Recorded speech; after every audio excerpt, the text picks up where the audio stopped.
ಯುಗಾದಿ ಸಂಭ್ರಮದಲ್ಲಿ ವರಾಹನಾಥ ಕಲ್ಲಹಳ್ಳಿಯಲ್ಲಿ ಭವ್ಯ ಧಾರ್ಮಿಕ ಮಹೋತ್ಸವ. ಕೃಷ್ಣರಾಜಪೇಟೆ ತಾಲೂಕು.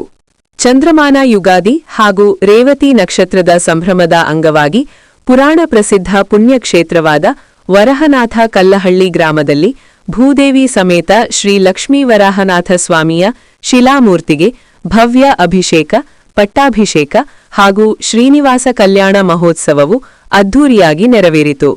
ವಿಶ್ವದಲ್ಲಿಯೇ ಅಪರೂಪವಾಗಿರುವ 17 ಅಡಿ ಎತ್ತರದ ಸಾಲಿಗ್ರಾಮ ಕೃಷ್ಣಶಿಲೆಯಲ್ಲಿ ನಿರ್ಮಿತ ಶಿಲಾಮೂರ್ತಿಗೆ ಸುಮಾರು 1000 ಲೀಟರ್ ಹಾಲು, 500 ಲೀಟರ್ ಎಳನೀರು, 500 ಲೀಟರ್ ಕಬ್ಬಿನ ಹಾಲು, ಹಸುವಿನ ತುಪ್ಪ, ಜೇನುತುಪ್ಪ, ಮೊಸರು, ಸುಗಂಧ ದ್ರವ್ಯಗಳು ಹಾಗೂ ಗಂಗಾಜಲದಿಂದ ಅಭಿಷೇಕ ಮಾಡಲಾಯಿತು. ಬಳಿಕ ಮಲ್ಲಿಗೆ, ಜಾಜಿ, ಸಂಪಿಗೆ, ಸೇವಂತಿಗೆ, ಗುಲಾಬಿ ಸೇರಿದಂತೆ 58 ಬಗೆಯ ಪುಷ್ಪಗಳಿಂದ ಪುಷ್ಪಾಭಿಷೇಕ ನೆರವೇರಿಸಲಾಯಿತು. ಈ ಸಂದರ್ಭದಲ್ಲಿ ಶ್ರೀನಿವಾಸ ಕಲ್ಯಾಣೋತ್ಸವವನ್ನು ವಿಜೃಂಭಣೆಯಿಂದ ಆಚರಿಸಿ ಲೋಕ ಕಲ್ಯಾಣಾರ್ಥ ವಿಶೇಷ ಪ್ರಾರ್ಥನೆ ಸಲ್ಲಿಸಲಾಯಿತು. ದೇವಾಲಯದ ವ್ಯವಸ್ಥಾಪನಾ ಸಮಿತಿ ಸಂಚಾಲಕರಾದ ಡಾ ಶ್ರೀನಿವಾಸ ರಾಘವನ್ ಮಾತನಾಡಿ, ಭೂವರಾಹನಾಥ ಕ್ಷೇತ್ರವು ದಿನದಿಂದ ದಿನಕ್ಕೆ ಖ್ಯಾತಿ ಗಳಿಸುತ್ತಿದ್ದು, ರಾಜ್ಯ ಮಾತ್ರವಲ್ಲದೆ ಕೇರಳ, ಮಹಾರಾಷ್ಟ್ರ, ತಮಿಳುನಾಡು, ಪುಲುಚೇರಿ, ಗುಜರಾತ್, ನವದೆಹಲಿ, ಅಸ್ಸಾಂ ಸೇರಿದಂತೆ ದೇಶದ ವಿವಿಧ ಭಾಗಗಳಿಂದ ಭಕ್ತರು ಆಗಮಿಸುತ್ತಿದ್ದಾರೆ ಎಂದು ತಿಳಿಸಿದರು. ಶ್ರೀ ಕ್ಷೇತ್ರದಲ್ಲಿ ಪ್ರತಿದಿನ ಬೆಳಿಗ್ಗೆ 10 ರಿಂದ ರಾತ್ರಿ 8 ರವರೆಗೆ ಭಕ್ತರಿಗೆ ಉಚಿತ ಪ್ರಸಾದದ ವ್ಯವಸ್ಥೆ ಕಲ್ಪಿಸಲಾಗಿದೆ. ಯುಗಾದಿ ಪ್ರಯುಕ್ತ ಭಕ್ತರಿಗೆ ಬಿಸಿಬೇಳೆಬಾತ್, ಸಿಹಿ ಪೊಂಗಲ್ ಹಾಗೂ ಮೊಸರನ್ನ ವಿತರಿಸಲಾಯಿತು. ಹೊಯ್ಸಳ ವಾಸ್ತುಶಿಲ್ಪ ಶೈಲಿಯಲ್ಲಿ ತಿರುಮಲ ತಿರುಪತಿ ಮಾದರಿಯಲ್ಲಿ ದೇವಾಲಯವನ್ನು ನಿರ್ಮಿಸಲಾಗುತ್ತಿದ್ದು, 186 ಅಡಿ ಎತ್ತರದ ರಾಜಗೋಪುರ ಹಾಗೂ 178 ಕಂಬಗಳ ಮುಖಮಂಟಪ ನಿರ್ಮಾಣ ಕಾಮಗಾರಿ ಪ್ರಗತಿಯಲ್ಲಿದೆ. ಸಂಪೂರ್ಣ ಗ್ರಾನೈಟ್ ಕಲ್ಲಿನಿಂದ ದೇವಾಲಯ ನಿರ್ಮಿಸಿ ಶೀಘ್ರದಲ್ಲೇ ಲೋಕಾರ್ಪಣೆ ಮಾಡುವ ಯೋಜನೆಯಿದೆ. ವರದಿ ಡಾ ಕೆಆರ್ ನೀಲಕಂಠ, ಕೃಷ್ಣರಾಜಪೇಟೆ, ಮಂಡ್ಯ.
ಕಬ್ಬಿನ ಹಾಲು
ಗೋವಿಂದ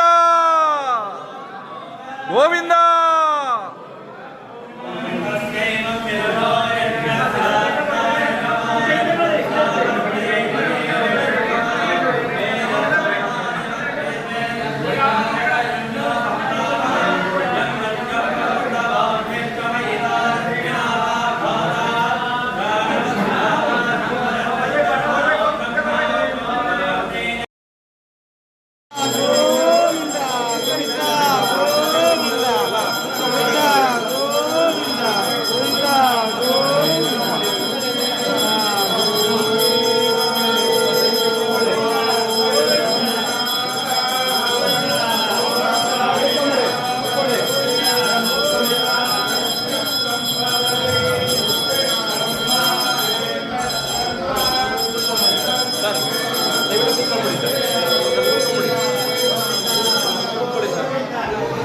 ಕೂತ್ಕೊಳ್ಳಿ.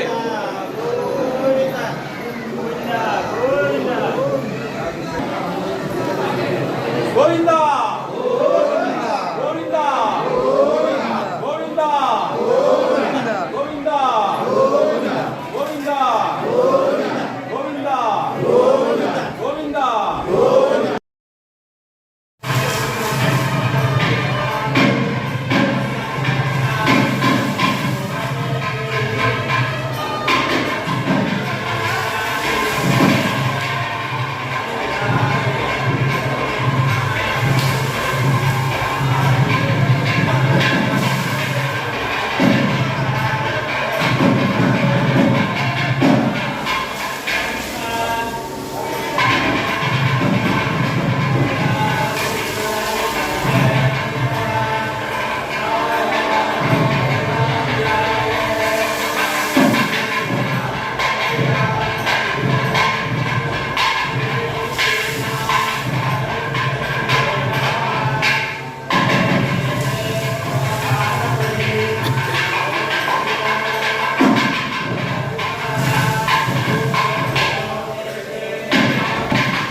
ನಮ್ಮ ಮೂರನೇ ಕೃಷ್ಣರಾಜ ಒಡೆಯರವರು ಅವರ ಕುಲಗುರುಗಳು ಆಚಾರ್ಯರು ಅವರಿಗೆ ಮಾರ್ಗದರ್ಶನ ಮಾಡಿ ಆ ಪರಂಪರೆಯಲ್ಲಿ ಅವರ ಆಡಳಿತ ಕೊಟ್ಟವರು ಸಾಮಾನ್ಯ ಮಾಧ್ಯಮಿಕನ್ನ ಒಂದು ರಾಜ ಮಾಡಿದವರು ಅವರು ಮೂರನೇ ಕೃಷ್ಣರಾಜ ಒಡೆಯರೇ. ಅವರು ಈ ದೇವಸ್ಥಾನ ಮತ್ತು ಇಲ್ಲಿ ಬೃಂದಾವನ ಎಲ್ಲ ಈ ಮಠವನ್ನು ಮತ್ತು ಇಡೀ 6 ಗ್ರಾಮವನ್ನು ದಾನವಾಗಿ ಕೊಟ್ಟರು. ನವೆಂಬರ್ 17ನೇ ತಾರೀಕು. ಅವತ್ತಿಂದ ಇವತ್ತುವರೆಗೆ ಸರ್ಕಾರ ಸ್ವಾಮಿಗಳು ಈ ದೇವಸ್ಥಾನವನ್ನು ಅವರು ನಡೆಸ್ತಾ ಬರ್ತಿದ್ದಾರೆ. ಹಾಗೂ ಭಗವಂತನ ಆಜ್ಞೆ ಮೇರೆಗೆ ಮತ್ತೆ 3 ಪ್ರಾಕಾರ ದೇವಸ್ಥಾನ ಕಟ್ಟಬೇಕು ಅಂತ ಆಜ್ಞೆ ಮಾಡಿದ್ದಾರೆ. ಹಾಗಾಗಿ 2ನೇ ಪ್ರಾಕಾರ ಆಗ್ತಾ ಇದೆ. ಹೊರಗಡೆ ಇನ್ನೊಂದು ಪ್ರಾಕಾರ ಆಗುತ್ತೆ. ಈಗ ಹೊಯ್ಸಳ ಶೈಲಿ ಬರ್ತದೆ. ಟಿಪಿಕಲ್ ಹೊಯ್ಸಳ ಶೈಲಿಯಲ್ಲೇ ಹೊರಗಡೆ ಬರ್ತದೆ. ಈಗ ಅವರು ತಿರುಮಲ ಕಟ್ಟಿದ ಕೂಡಬೇಕಂದ್ರೆ ಅದಕ್ಕೆ ಮಾಡ್ತಿದ್ದೀವಿ. 3ನೇ ಪ್ರಾಕಾರದಲ್ಲಿ ಮಹಾಲಕ್ಷ್ಮಿ ದೇವಸ್ಥಾನ ಬರುತ್ತೆ, ಹಾಗೂ ಸಪ್ತಮಾತೃಕೆಯ ದೇವಸ್ಥಾನ ಬರುತ್ತೆ, ಕ್ಷೇತ್ರಪಾಲನೆ ದೇವಸ್ಥಾನ ಬರುತ್ತೆ, ಮತ್ತು ಇನ್ನೂ ಎಲ್ಲ ಬರ್ತವೆ. ಆಮೇಲೆ 186 ಕಾಲು ಮಂಟಪ ಬರುತ್ತೆ, ದೊಡ್ಡ ಮಹಾಮಂಟಪ. ಅದು 8 ಮಂಟಪಗಳು, 8 ಕಂಬಗಳು, ಅದು 16 ಕಂಬೂರು ಕಾಲದು 26 ಅಡಿ ಡೂಮ್ ಬರುತ್ತೆ. ಅಯೋಧ್ಯ ಡೂಮ್ ನೋಡಿದ್ರಲ್ಲ ಆ ಟೈಪ್ ಬರುತ್ತೆ 8. ಅದಾದ್ಮೇಲೆ 186 ದೊಡ್ಡ ರಾಜಗೋಪುರ ಬರುತ್ತೆ ಮುಂದೆ. ಹುಟ್ಟಿನ ಫಸ್ಟು ಸೆಕೆಂಡು ಥರ್ಡು ಅಂತಲ್ಲ, ನಮ್ಮ ದೇವರಿಗೆ ಆಯಾ ಆ ಲೆಕ್ಕಗಳ ಬರುತ್ತೆ, ಅದಕ್ಕೆ ಕಟ್ತೀವಿ ಅಷ್ಟೇ. ಅವನು ಆಜ್ಞೆ ಅದು, ಕಾಂಪಿಟೇಷನ್ ಇಲ್ಲ. ಇದೆ ಭಗವಂತ ಕಲ್ಲು ಕೊಟ್ಟಿದ್ದಾನೆ, ಬೆಳಿ ಕೊಟ್ಟಿದ್ದಾನೆ. ಇನ್ನೂ 3 ವರ್ಷಕ್ಕೆ ಎಕ್ಸ್ಟೆಂಡ್ ಆಗಿದೆ. ಅಷ್ಟೋ ದೇವಸ್ಥಾನ ಕಟ್ಟಿಸೋ ಅಷ್ಟು ಸಂಕಲ್ಪ ಶಕ್ತಿ ನಮಗೆಲ್ಲ ಕೊಟ್ಟಿದ್ದಾನೆ. ನಿಮ್ಮೆಲ್ಲರೂ ಕೊಟ್ಟಿದ್ದಾರೆ. ನೀವೆಲ್ಲ ಸುಮ್ಮನೆ ಬರ್ತಾ ಇಲ್ಲ, ಆಮೇಲೆ ಸಾವಿರಾರು ಜನ ಬರ್ತಾರೆ. ನಿಮ್ಮ ಪ್ರತಿ ಪೈಸಾ, 1 ರೂಪಾಯಿ 1 ಪೈಸಾ ಪ್ರತಿಯೊಂದಿಗೆ ದೇವಸ್ಥಾನ ಕಟ್ಟಿ ಉಪಯೋಗ ಆಗ್ತಾ ಇದೆ. ಅತ್ಯಂತ ಮಹತ್ಕಾರ್ಯ ನೀವು ಮಾಡೋದು. ನಿಮ್ಮ ಕಟ್ಟಿದ್ದು ನೀವು ಬೇಡ್ಕೊಳ್ಳಿ, ಆದರೆ ನೀವು ಮಾಡ್ತಕ್ಕಂಥ ಪ್ರಕ್ರಿಯೆ ಈ ದೇವಸ್ಥಾನವನ್ನು ಶಾಶ್ವತ ಕಟ್ಟತಕ್ಕಂಥ ದೊಡ್ಡ ಮಹತ್ಕಾರ್ಯ ನೀವು ಪಾಲ್ಗೊಂಡಿದ್ದೀರಾ. 3 ಅಭಿಷೇಕಕ್ಕೆ ಬನ್ನಿ, ನಿಮ್ಮೆಲ್ಲ ಕಷ್ಟಗಳು ಪರಿಹಾರ ಆಗಲಿ, ಭಗವಂತ ಒಳ್ಳೇದು ಮಾಡಲಿ ಅಂತ ಪ್ರಾರ್ಥನೆ ಮಾಡ್ತೇನೆ.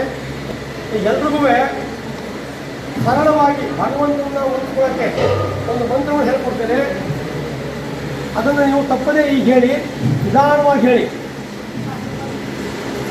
ನಮೋ ಭಗವತೆ ವರಾಹ ರೂಪಾಯ, ನಮೋ ಭಗವತೆ ರೂಪಾಯ, ನಮೋ ಭಗವತೆ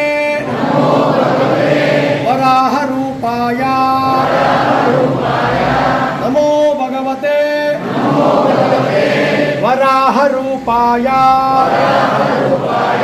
ನಮೋ ಭಗವತೆ ವರಾಹ ರೂಪಾಯ, ನಮೋ ಭಗವತೆ ವರಾಹ ರೂಪಾಯ, ನಮೋ ಭಗವತೆ ವರಾಹ ರೂಪಾಯ, ನಮೋ ಭಗವತೆ ವರಾಹ ರೂಪಾಯ, ನಮೋ ಭಗವತೆ ವರಾಹ ರೂಪಾಯ,